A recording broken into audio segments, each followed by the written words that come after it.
Hi, good morning. This is Dana Lane from the Las Vegas Ice Center. Let's see if I can get through this in one take. That would be fantastic. Just had some great breakfast, and we're ready to do our next division preview, which is going to be the Atlantic Division. Last year, of course, the Montreal Canadiens eventually captured the Atlantic Division title, but it was the Ottawa Senators who lasted just a little bit longer in the postseason as they lost 7 games to the eventual Stanley Cup champion Pittsburgh Penguins. This season, I expect there to be a big shakeup in the Atlantic Division standings, as I'll explain to you in a bit. Let's just take a peek at each team, their future odds, and of course, all future odds will be taken from our friends at Bet Online. You can reach them at betonline.ag/sportsbook. They are rated A+ by the Sportsbook Review. Okay, so let's get to it. The Boston Bruins, pretty good so far. I've done it in one take. So far, the Boston Bruins, see, it screwed me up. The Boston Bruins are at 20-1. And honestly, guys, I'm going all in on the Bruins. I mean, there was a team that I really wanted to get behind, and I did for a second last year, but really a team that I think has a lot of potential. Boston didn't make that many offseason moves, as, you know, obviously you can see that. But not many teams in the league put more pressure on opposing goaltenders than the Boston Bruins. In fact, only the Pittsburgh Penguins had more shots on net than the Boston Bruins, and when it was by 0.3 of a shot a game. So it wasn't by that much, and of course we know how successful the Penguins were last year. The Bruins did claw their way back into the playoffs after a 2-year absence. They did lose to the Ottawa Senators in the first round, but I thought the Bruins were a little bit stronger defensively than people gave them credit for. You know, I think they should be far better with Charlie McAvoy and giving him a full season. I mean, this is a guy that did, you know, he's not going to light it up for you. He had only 51 points in 75 games at Boston U, but he is a reliable defenseman. Especially even playing against bigger forwards, which is kind of a big deal. You know, we see a lot of defensemen come into the league, but then when they play against a bigger forward, sometimes it doesn't always equate because they're just not physically ready. Charlie looks like he's ready, and then of course you're going to get another year of seasoning under Carlo. So him, and Chara, and Charlie McAvoy, I think should probably form a pretty formidable defensive front for the Bruins. A couple things for Boston, too. You know, a lot of people don't realize that they were number 1 last season in the penalty killing, as they killed off almost 86% of all their penalty kills.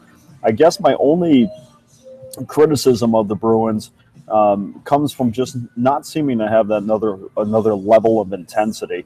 It always seems like that they couldn't find that extra gear when needed. In fact, only the Buffalo Sabres won less games after trailing after the first period. So that they don't seem to always have that extra gear to come back from early deficits. Let's see if Bruce Cassidy, new head coach Bruce Cassidy coming into Boston, kind of changes that.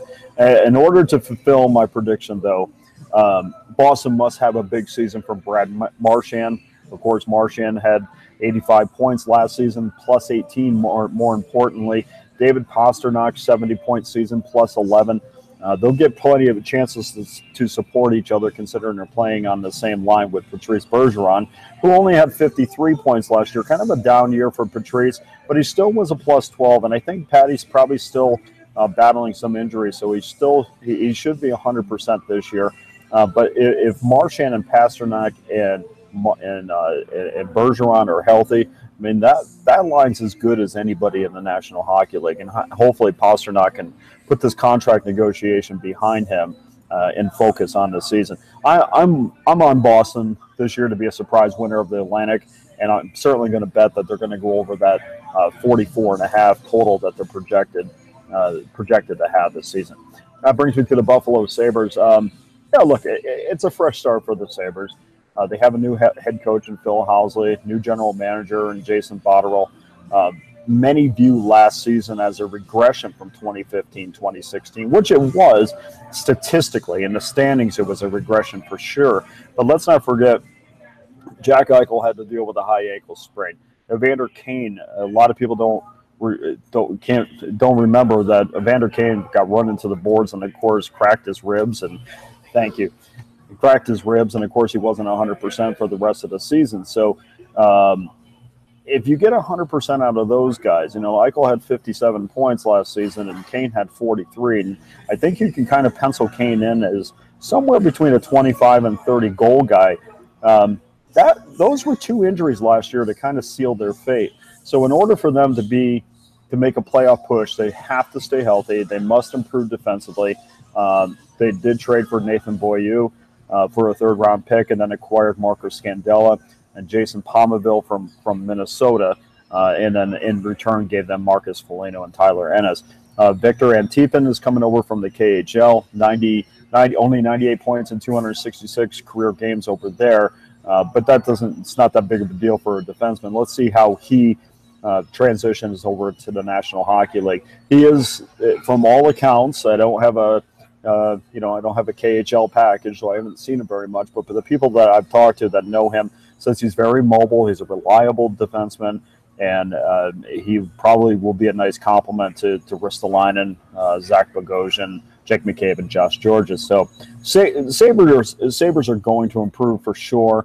I just feel like they're going to fall a little bit short of the playoffs. I know that doesn't sit well with people in Buffalo, but I still anticipate that they will have some injury issues, as I anticipate with a lot of teams. And if that happens, I just don't think that they're deep enough right now to overcome that. Detroit Red Wings are at 80-1, and of course the Red Wings missed the playoffs last year for the first time in 25 years. Their demise is very simple. Their inability to replace quality players, older players with young new talent to extend that playoff run. They just haven't been able to do that. I think their omission from the playoffs is going to extend another season. They're unreliable in net, and that's the first place that I look for when I decide how well a team is going to perform in the upcoming season. They can't, Jimmy Howard's numbers, 10 and 11 last season, really not that bad, though. I mean, his goals against average and his save percentage are as good as, you'd put them up against anybody in the league, but of course, a minimal amount of playing time as well. So you have to kind of factor that in. Is Jimmy Howard a guy that's going to be able to carry you through long periods of time if Peter Mrazek happens to get hurt? And of course, Mrazek's goals against is unacceptable. I mean, it's not going to get you deep into the playoffs or into the playoffs at all, for that matter. You can't have a goaltender whose goals against is over 3 and save percentage hovers around 90%. I happen to think that Jimmy Howard is a little bit better than his numbers indicate, like we just said. He did have a lower body injury that he was trying to overcome much of the season. I think a healthy season will prove that he's better than Mrazek. And of course, over this past season, when the expansion draft happened, Peter Mrazek's name was put out there, and mostly because some question his commitment to the game, his attitude. I think that's a big deal. And it could be some gamesmanship as well. We're gonna put this goaltender out there, and then we're gonna float some details that he may not be 100% committed, and of course that maybe cross our fingers that the Vegas Golden Knights shied away from that, which they did. As far as Detroit is concerned, even at 80-1, there's no reason I'm going to put any money on that. It's kind of just burning money. I think you'll see almost the same season from Detroit. Not a lot of turnover, not a lot of changes there. Basically, you have the same team. So I think you're the same team, maybe a tad bit improved, but basically right around the same result. Okay, Florida Panthers 40-1. I look at this team and I constantly am saying, who is this team? They got ousted in the first round after winning the division a couple of years back, and then there was a complete overhaul in the front office, and I'm just not sure who they are. I'm not sure where the direction is going. They finished 23rd in offense last season. Turmoil in the front office is a direct reflection of their minus 27 differential, and we know that Gerard Gallant, got released, if you will, on a curb, and the pitcher showed him getting a cab, so of course the NHL world jumped on that as well. But he decided to land in Vegas and work for George McPhee, and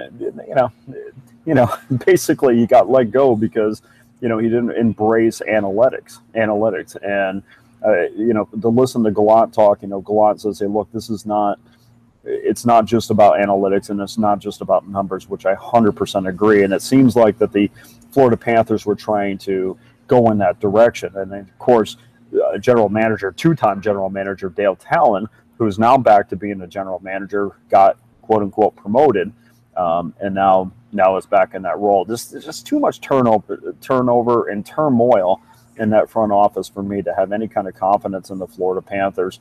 Bob Bugner is now behind the bench as the Panthers try to resurrect their promising future. I just, when you're putting a future bet on things, I just can't ignore the chaos until it's gone. So I anticipate the Panthers again missing the playoffs, but it's going to be very close. Montreal Canadiens at 20-1. A heartbreaking end for the Montreal Canadiens after winning the Atlantic Division and then getting ousted in the first round by the New York Rangers. Montreal decided they made some changes for sure. They decided to not re-sign Alexander Radulov, who took his 54 points and a +10 to Dallas.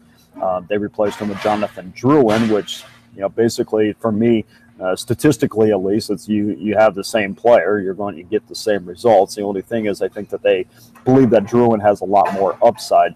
And this is going to be Claude Julien's team too. Last year he took over at the end of the season after getting fired by the Boston Bruins, so he's going to get a full year. They're going to get a full year out of him, if you will. He spent 10 years in Boston. He wants a fast, physical team. Those two traits sometimes don't always coincide. He tried to get that in Boston, which I think he had a lot more in Boston than he does now in Montreal. I think last year he tried to get more physical at the end, and he thought that that's the way that they were going to go deep in the playoffs. Unfortunately, that didn't work for them. They did add Carl Alsner, David Schlemko, Mark Streit, not guys that you would anticipate being fast, to say the least, but they can move the puck pretty effectively, and I think that's the one aspect of hockey that people kind of overlook is, do your defensemen move the puck out of the zone effectively and quickly and get it up to the forwards. And if these three guys can do that, I think it's going to take a lot of pressure off of Carey Price, who was relying on heavy last season when Montreal couldn't generate consistent offense. They are going to make the playoffs, but I just can't pull the trigger yet on calling them Stanley Cup contenders. Moving to Ottawa Senators, the Ottawa Senators are 33-1, and if you go to a conference final, they're really if you go to a conference final, there really isn't too much to change. I mean, they certainly surprised people last year. They've been extremely quiet as any other team in the league this off season. I suppose with all the off-ice news last season, I guess quiet is something that they probably revel in right now. But they do have to replace and find another dance partner for Erik Karlsson. Mark Mathot landed in Dallas via Las Vegas. Probably Frederick Claesson is going to be his likely partner after he spent 4+ seasons with the Binghamton Senators. So it's a young guy coming up, and he's going to have to find some rhythm with Erik Karlsson. He definitely is a solid stay-at-home defenseman. He's smart, plays a simple game, which I think really coincides with what Karlsson is kind of looking for in a pairing. So I do anticipate a small step back from their 98-point year last season, but I still think they're more than capable of making the playoffs.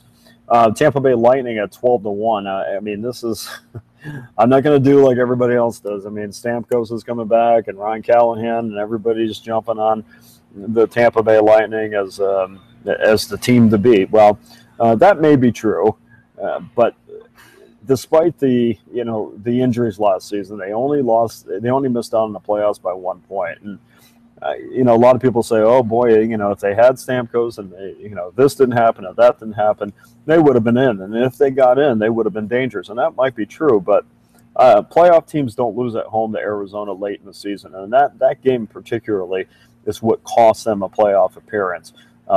Even though they only finished 1 point out. If they won that game, they would have been in. And if you lose to Arizona on home ice late in the season, you don't deserve to be in. When Stamkos comes back, and by all reports, he's going to be 100%. He's going to play on the top line with Nikita Kucherov. Andre Palat is going to also play on that line. but I wouldn't be shocked to see him get some second line minutes as well before taking over the role, the top role from Tyler Johnson. I just feel like, let's ease him in a little bit. Let's hide him a little bit and make sure that he's 100%. It all seems so easy for Tampa, but the one thing with Tampa that you can definitely anticipate is injuries. And I'm anticipating some injuries, and I just don't think there's enough depth to overcome their offensive deficiencies if there are key injuries. And my reflection at the end is going to certainly predict that. I'm going to stay away from them until I know everybody's 100%. I know that everybody is, going to play a full season, 70 games, and that the Tampa Bay Lightning are, going to have a full squad going into the playoffs. At 12-1, I have no desire to jump on them because there's something about their organization, especially in the last 3 years or so, always kind of, it seems snake bit a little bit. So I'm going to definitely stay away from them. And not that I'm trying to be morbid about this, but I am going to anticipate some injuries with them as we probably should have the last 2 years. So I'm going to stay away from them. Okay. Last but certainly not least, the Toronto Maple Leafs 16-1. I guess Mike Babcock's team is the anointed ones after taking Washington to the limit last year in the playoffs. The talk immediately after that loss was they were on the fast track to winning a Stanley Cup. And I'm sure, in the back of Mike Babcock's mind, I'm sure he probably thinks that as well. I just, this season there's going to be expectations. And I want to see how the young players are going to handle this expectation. Well, to kind of offset that a little bit, General Manager Lou Lamoriello went out, got some seasoned veterans to put along his young kids who went out and got Patrick Marleau, who was going to play on a line with William Nylander and Austin Matthews. So, he kind of anticipates that too. I still have some. The only negative question with me with Toronto is still their blue line. They only have 3 defensemen that have any kind of real NHL experience. There's not as much of an emphasis on your defensemen, however, if your forwards always have the puck. So that's something that can kind of offset that a little bit if they're still trying to find their legs defensively. I expect a big season from the Maple Leafs as they don't quite win the division, but I think they're going to go deep into the playoffs. I think there's a good mix of talent on that team. So my predicted order of finish in the Atlantic Division is the Boston Bruins winning the division. I said it. Toronto Maple Leafs coming in second, Ottawa third, with Montreal getting that last wild card spot. And unfortunately, I still have Tampa Bay and the Panthers and the Sabres and the Wings out of the playoffs. Now, again, Tampa Bay, if we're getting around Christmas time or maybe into February and they're 100% and they're rolling, then obviously they're, lineup for lineup, they can compare with anybody. But I want to see this team not snake bit, and I'm not going to bite by putting them into the playoffs because it seems like every year there's a major injury. Anyway, appreciate you joining me. I'll have the write-up on the Central Division probably tomorrow in the video to follow, and then we'll finish things off with the Pacific. I'm Dana Lane at the Las Vegas Ice Center, and we'll see you tomorrow. Hey guys, thanks for tuning in to our channel. Now, we've put a lot of work into producing all these free videos, so please help us out and keep all our content free for you forever by simply liking, sharing, commenting, and subscribing. Now, not to mention, a visit to our industry-leading website will warm the hearts of all our SBR employees, especially myself. Now, the links are over there to the left, so do check those out. Thanks for watching.